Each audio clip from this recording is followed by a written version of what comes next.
இந்த வாட்டி உங்க அப்பா தான் வரணும். உண்மையிலே சொல்றேன், நல்ல நல்ல பெனிஃபிட் எல்லாம் கிடைச்சிருக்கு. நான் கடையில இருந்து உங்களை பார்க்கணும்.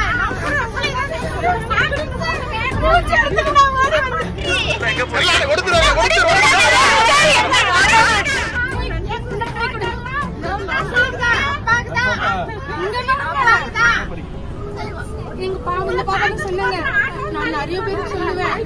அதுக்கு முன்ன இத பத்தி எல்லாம் நான் பேச மாட்டேன். இத பத்தி எனக்கு இன்னைக்கு வேலைக்கு போனா சோறு நினைக்கிற ஆளு. ஆனா நான் இந்த வாட்டி சொல்லியிருக்கேன். கல்பனா, தீபா வசந்தி, ஒரு ஏன்னா ஒரே ஒரு அண்ணா அண்ணன் ஒரே ஒரு போட்டோ எடுத்துக்கிட்டீங்களா?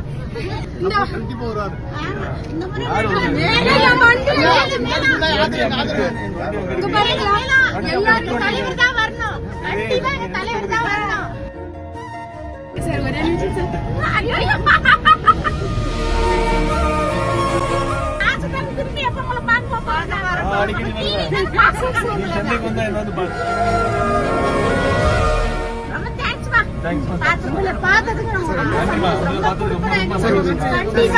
என்னன்னு கேட்டீங்க.